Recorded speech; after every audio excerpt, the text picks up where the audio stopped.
Depois disto, vi 4 anjos em pé nos 4 cantos da terra, conservando seguros os 4 ventos da terra, para que nenhum vento soprasse sobre a terra, nem sobre o mar, nem sobre árvore alguma. Aqui, Apocalipse 7 tem muita coisa para nós vermos, tá? Eu acho que é um dos textos mais emblemáticos da Bíblia, aqui, principalmente do Apocalipse, e que faz que muitas pessoas tenham dúvidas. Existem diversas interpretações nesses textos aqui, mas vamos tentar ver aqui. Diz assim, vou ler de novo, depois eu quero ler o segundo verso para mim dar sentido, tá? Senão eu não consigo dar o sentido no que eu vou falar. Diz assim, depois disso eu vi 4 anjos em pé nos 4 cantos da terra. Irmãos, a gente vai ver aqui em Apocalipse várias vezes que vai falar de 4 cantos, 4 chifres do altar, os 4 ventos. Esse 4 cantos da terra é uma referência ao altar, tá? Por que é uma referência ao altar, irmãos? Na Bíblia, quando nós olhamos o tabernáculo, a gente tem no tabernáculo uma relação com os elementos da criação de Deus. Então, por exemplo, assim, nós vamos ver que a parte exterior do tabernáculo, ela se refere à parte exterior do homem, perfeito? Mas no contexto da criação do mundo, do cosmos como um todo, a parte de fora do tabernáculo significa uma representação da própria terra. Veja, o sangue era derramado aonde? Na parte de fora do tabernáculo. Os animais eram mortos na parte de fora do tabernáculo, né? A carne era queimada na parte de fora do tabernáculo. E a gente vê que a predominância dos elementos que estavam fora do tabernáculo eram de bronze. Então aqui nós estamos vendo uma representação do próprio altar de Deus. Esses 4 cantos, irmãos, aqui, eles representam justamente aqueles 4 chifres do altar. Existem alguns outros pontos aqui, se eu não me engano, nas trombetas, se eu não me engano, é lá nas taças, que a gente vai ver que vozes saíam dos 4 cantos do altar. Ou seja, a igreja falando, a igreja clamando. Porque o altar não vai falar, né, irmãos? Sim. O altar não tem voz. Mas ele está fazendo uma referência às pessoas. Então, esses 4 anjos, o que eu entendo, irmãos? Vamos ver no verso 2 que vai dizer assim: vi outro anjo que subia do sol nascente, tendo o selo do Deus vivo, e clamou com grande voz aos 4 anjos, aqueles aos quais foram dado fazer dano à terra e o mar, tá? Olha que interessante. Então, na verdade, são 4 anjos mais um. Existe um 5º anjo aqui. Vi outro anjo que subia do nascente do sol. Irmãos, esse texto, ele me remete àquilo que nós vamos ver em Ezequiel capítulo 8, 9 e 10, tá? Eu vou citar aqui, a gente não precisa ler o texto, eu vou citar de cabeça para ficar mais rápido, para a gente ganhar tempo.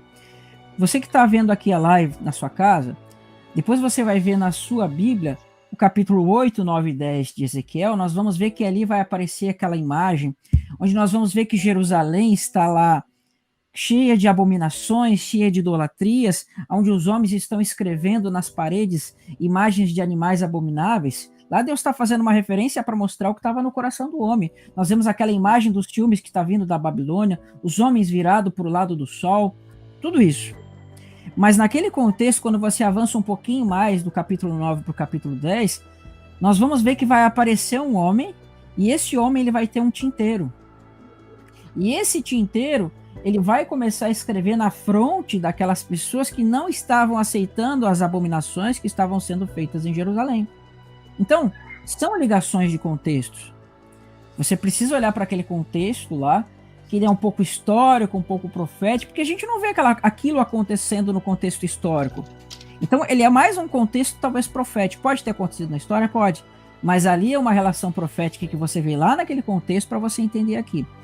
E o que estava acontecendo lá, irmãos? Nós estávamos vendo naquele contexto que aquelas pessoas que estavam lá gemendo por causa do que estava acontecendo em Jerusalém, por causa das abominações, eles estavam recebendo na sua fronte o quê? Né? O selo que aquele homem com tinteiro estava trazendo. E qual era a relação daquele homem? Olha que interessante. Aquele homem, nós vamos ver que ele vai ser chamado de um homem vestido de linho. É uma relação com Cristo que vai aparecer lá no capítulo 1 e 2 de Apocalipse, que está vestido com aquela veste talar. Um homem que vai aparecer em Daniel, capítulo 10, capítulo 10, capítulo 11, que vai aparecer lá, que é uma relação com Cristo, e com o próprio Cristo que está aparecendo aqui em Apocalipse. Então, o que eu entendo, irmão? Esse anjo que subia do sol nascente aqui, do lado do sol nascente, para mim, na minha concepção, é uma relação com o próprio Cristo. Então, veja, quando diz aqui, né, que diz assim, viu outro anjo que subia do sol nascente, tendo o selo do Deus vivo. Veja, ele tem o selo do Deus vivo. Lá em João vai ser dito que Cristo ele tem o selo de Deus, que Deus o confirmou com o seu selo. Nós vamos ver que em Efésios e em outros escritos vai ser dito que o Senhor nos selou com o seu Espírito para o quê? Para recebermos a promessa, para a redenção, né? Então, há um selo. E Cristo, ele derrama esse Espírito que está apontando, na minha concepção, como selo, tá? Então, eu entendo que esse anjo que subia do sol nascente é uma referência a Cristo, e esses 4 anjos diz assim, e clamou com grande voz aos 4 anjos, aqueles quais fora dado fazer dano, né? Dizendo, não danifiqueis nem a terra nem o mar, até selarmos. Veja, todos eles estão fazendo um trabalho de selamento aqui. Porque ele fala até selarmos, ele não fala até que eu sele. Então, irmãos, o que eu entendo de tudo isso? Eu tive que usar esses 3 versos para entender o contexto que eu quero falar. Olha que interessante, você vê os 4 cantos da terra, na minha concepção, você vê os 4 cantos do altar. E esses 4 anjos, eles estão nos 4 cantos do altar, representando que eles estão nos 4 ventos da terra, e quando fala que eles devem selar, para mim, é a pregação do evangelho que está sendo pregado nos 4 cantos. Então você vê aqui, irmãos, que tem um momento, ou seja, que ele fala, até que venhamos a selar. Interessante, quando o irmão Israel estava falando acerca do verso 2, eu logo também conectei com Cristo, porque está escrito aqui, e o outro anjo subiu do lado do sol nascente. Lembrei daquele texto de Malaquias, para vós nascerá o sol da justiça, né?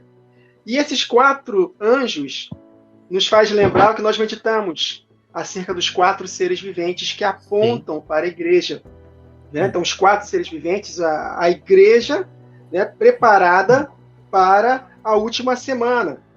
E eles estavam sobre os 4 cantos da terra. O irmão Israel foi maravilhoso, as conexões com o tabernáculo.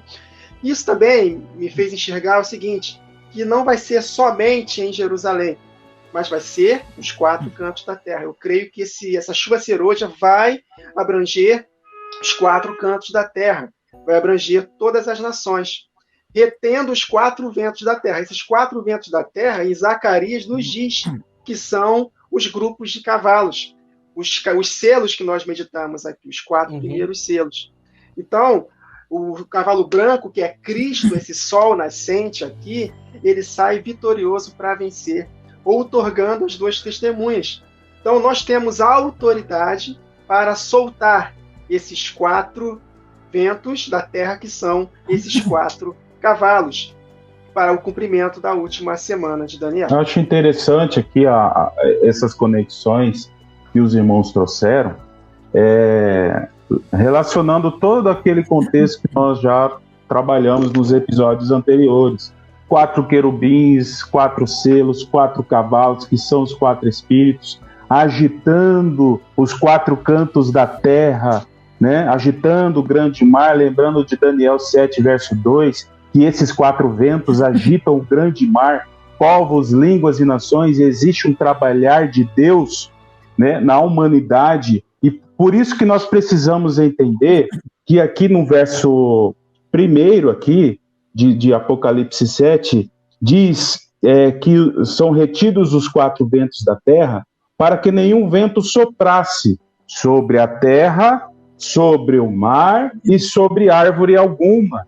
E existe um trabalhar de Deus na humanidade, mexendo, agitando as nações da terra, tá? A gente pode interpretar aqui que esse vento vai soprar sobre a terra, e terra aqui a gente pode considerar, né, Israel, alguns interpretam como sendo Israel apontando para o povo de Deus, né? Ou seja, a ação de Deus para despertar um povo adormecido, tá?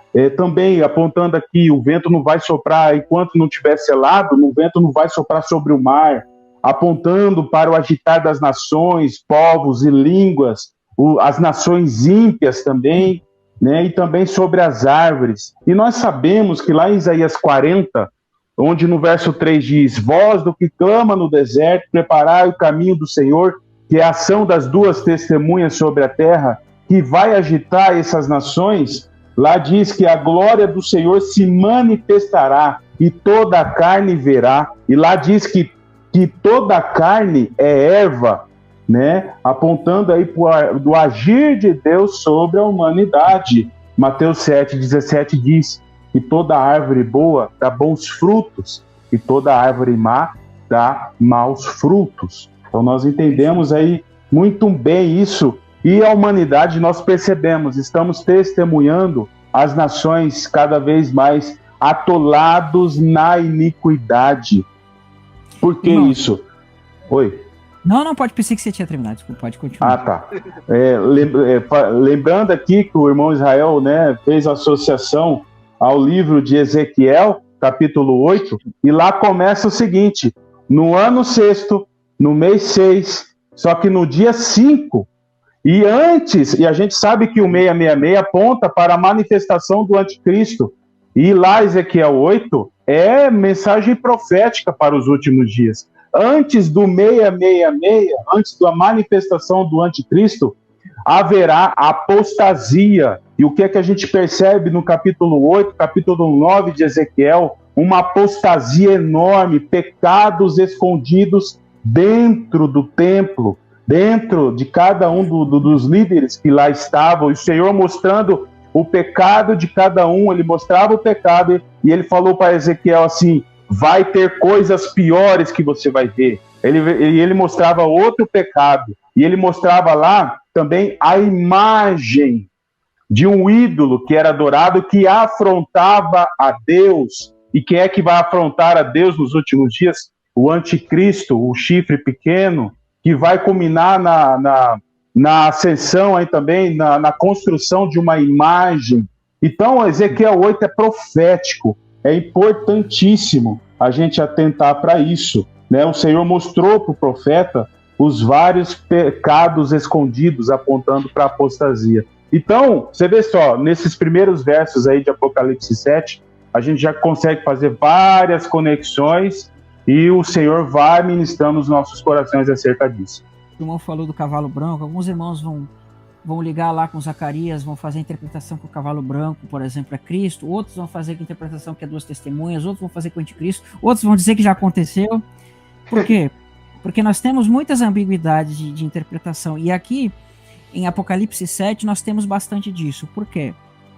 Como o irmão falou do selamento aqui, né? Essa questão do selamento é uma questão bem difícil. Por quê? Porque se a gente interpreta de uma forma, a gente fecha a porta de uma outra forma. Se a gente interpreta de uma outra forma, a gente pode tirar o sentido de uma outra forma. Por quê? Porque olha que interessante que fala aqui, né? Ele fala assim, no verso 2: viu o anjo que subia do sol nascente, tendo o selo de Deus vivo, e clamou em grande voz aos quatro anjos, aqueles quais fora dado fazer dano à terra e ao mar, dizendo: não danifiqueis nem a terra, nem o mar, nem as árvores, até selarmos na fronte os servos do nosso Deus. Então, essa parte aqui, irmãos, para mim é uma parte que ela ainda é muito ambígua para fazer a interpretação. Porque se eu interpretar de uma forma, eu vou interpretar de uma forma a dizer que não vai haver pregação do evangelho na última semana. E se eu interpreto de uma outra forma, vai dar a entender de que há pregação do evangelho. Então, veja o seguinte, irmãos. Há pessoas que interpretam aqui que na última semana, veja, é um momento onde só vai haver perseguição e vai haver apenas testemunho, então você não tem mais pregação, não há mais, né, evangelho sendo pregado. Por quê? Porque diz assim: não danifiqueis nem a terra, nem o mar, nem as árvores, até selarmos na fronte os servos do nosso Deus. Porém, irmãos, também há pessoas que interpretam que justamente no tempo que essas coisas vão estar acontecendo, vai ser o momento que vai haver a maior pregação do evangelho. Tá? Então, o que acontece? São duas linhas de interpretações aqui. Particularmente, minha concepção, eu posso estar errado, posso pensar isso hoje e mudar semana que vem, eu não sei. Eu já fui da linha de dizer que não haveria pregação do evangelho nesse momento. Hoje eu já mudei um pouco isso. Por quê, irmãos? Porque eu entendo que enquanto, a Bíblia diz assim, enquanto há fôlego, há esperança. Né? Irmão, se o Espírito vai estar sendo pregado com poder, se vai estar havendo manifestação do testemunho do poder de Deus, será que eu posso dizer que nenhuma pessoa vai se converter nesse momento? Eu acho um pouco estranha essa ideia. Sim. Só que o que acontece? Do mesmo modo, você vê aqui, até selarmos na fronte os servos do nosso Deus. E claramente você vê que ele fala que não danifiqueis nem a terra, nem o mar, nem as árvores. É uma referência às 4 primeiras trombetas. E lá você vê que está havendo uma danificação das coisas que estão acontecendo. A gente vê que cai fogo, a gente vê que o mar é atingido, a gente vê uma série de coisas relacionadas aqui. Só que existe duas possibilidades, irmãos. A palavra aqui, até selarmos, quando você vai no grego, ela pode ser traduzida enquanto selamos. Olha que interessante. Ela pode ser traduzida até finalizarmos de selar, mas também pode ser traduzida enquanto selamos. Percebe como já muda um pouco o sentido da interpretação? Muda, verdade. Então poderia ser dito assim: não danifiqueis nem a terra, nem o mar, nem as árvores, enquanto selamos na fronte os servos do nosso Deus. Olha como já muda um pouco. E a gente vê o seguinte, irmãos. Mais um detalhe aqui, porque ele vai dizer assim, né? Que o número dos 144 mil. Ele vai falar aqui dos anjos, vai falar uma série de coisas. Quando nós vamos lá para Mateus capítulo 24, vai ser dito que o evangelho do reino vai ser prego a testemunho em todas as nações. Uhum. De todas as nações. Então eu vejo essa referência. Por quê? Porque o evangelho que nós temos hoje, ele é um evangelho talvez um pouco diluído. Você tem a partes do evangelho, mas ele está diluído em muitas mensagens. Dos ismos que entraram dentro da igreja. Então existe, as pessoas são salvas. Mas a mensagem plena daquilo que era pleno lá no início da igreja, isso foi sendo diluído. Foram entrando, ou seja, o vinho foi misturado, é aquele vinho aguado. Então, Deus ele tem que restaurar isso para a igreja, ele vai fazer o trabalho de quê? De purificar a igreja, ele vai fazer um trabalho de restaurar aquilo. É aquilo que a gente vê em Malaquias capítulo 4, né? Que o Senhor enviaria o profeta Elias, e Elias converteria o coração dos pais aos filhos e dos filhos aos seus pais. Eu vejo que aqui é restauração, né? A gente vê que no próprio contexto de Elias vai levantar aquelas 12 pedras para fazer um altar e vai cair fogo do céu. Ou seja, é o poder do Espírito caindo sobre as 12 tribos, né? E Deus aceitando aquela oferta, é a restauração do altar. Então, existem essas duas possibilidades, tá? Então, o que acontece? Eu não tenho como falar exatamente o que vai acontecer aqui hoje, nesse contexto. Por quê? Porque se eu disser que não vai haver mais pregação do evangelho, eu vejo que fica algumas lacunas. Porém, se eu digo que vai haver pregação do evangelho, também vai haver algumas lacunas. Mas o que acontece? Irmãos, a gente vê aqui que diz para não danificar nem a terra, nem o mar, nem as árvores, etc.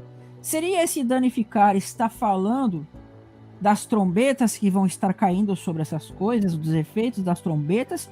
Ou será que ele está falando do efeito que a destruição que vai ser causada no mundo vai causar nessas coisas, entende?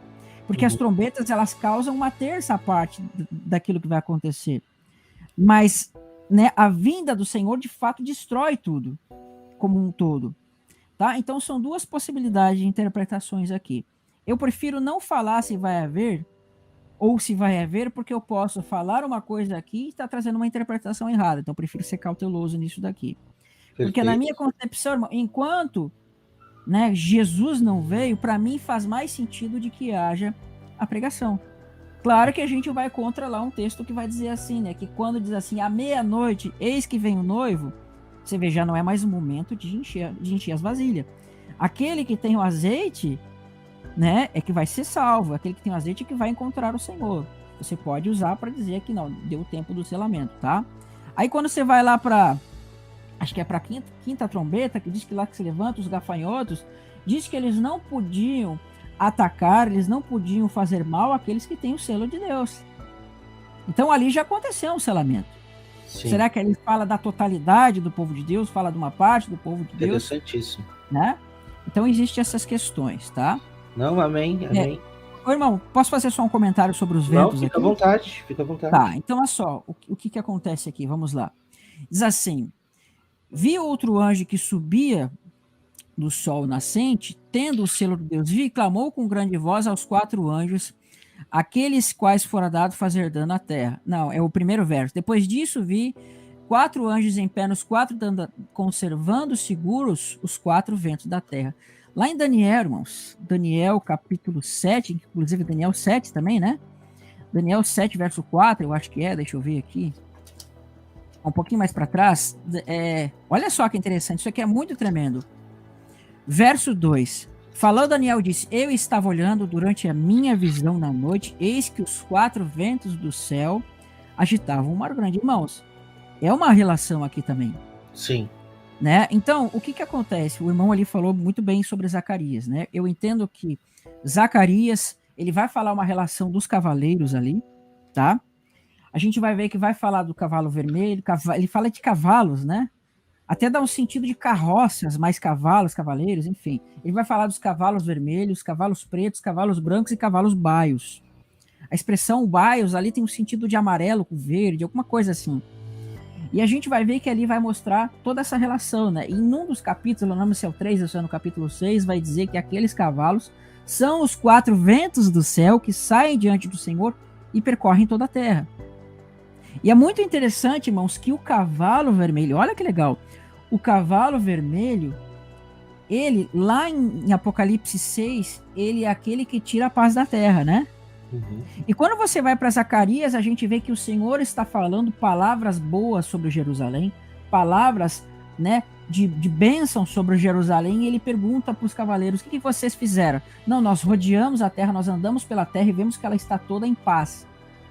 Aí Deus vai dizer assim, né, que Deus ele está extremamente irado contra as nações que estão em paz, por quê? Porque elas fizeram que a ira do Senhor aumentasse sobre Israel. Aí ele vai dizer assim, né? Nós vamos ver que quem está falando com o Senhor é justamente o cavaleiro vermelho, o cavalo vermelho.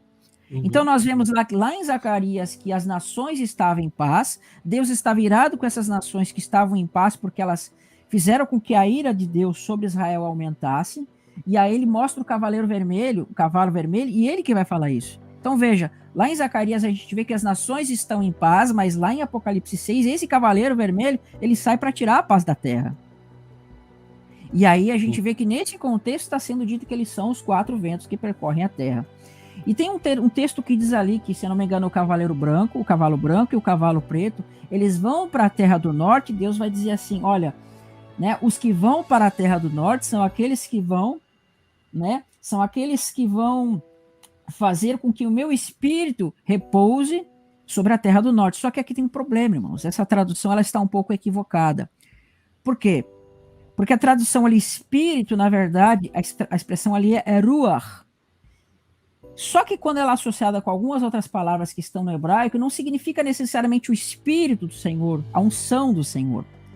E quando você pega diversas traduções, como a Septuaginta, vai traduzir assim, né, que os cavalos que vão para a terra do norte, eles fazem repousar a ira do Senhor sobre a terra do norte. Percebe? Não necessariamente o espírito do Senhor, mas é o sopro, o vento. Vento, no mesmo sentido que nós vamos ver lá em Mateus 7, que diz assim, que vem os ventos e as tempestades sopram sobre a casa e ela cai. Uhum. Então, quando você vai para Apocalipse 7, está acontecendo exatamente isso, irmãos.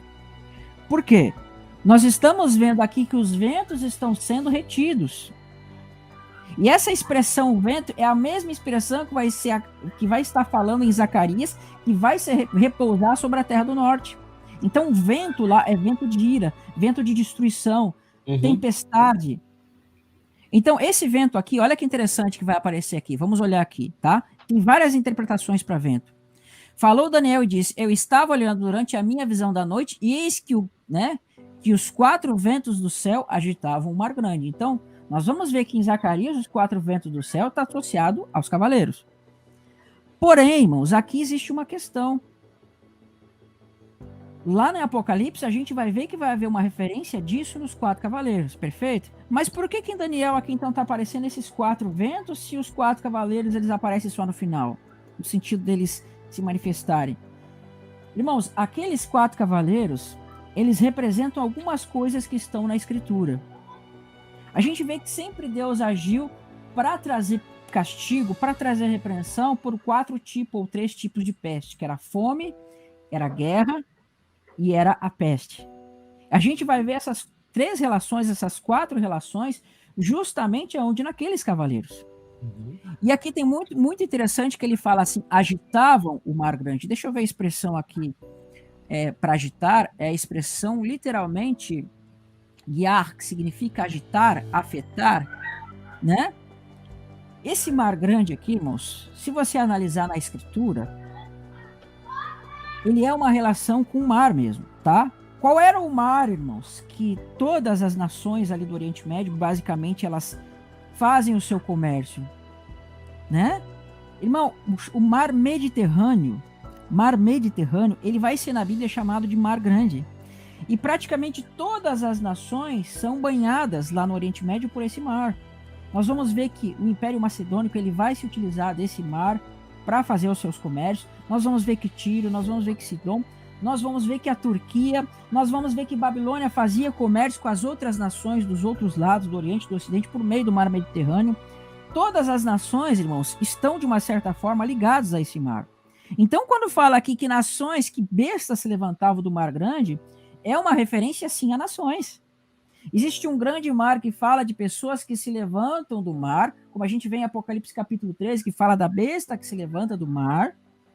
Porém, todas essas nações, elas são banhadas, elas se alimentam, elas fazem o seu comércio no mar Mediterrâneo.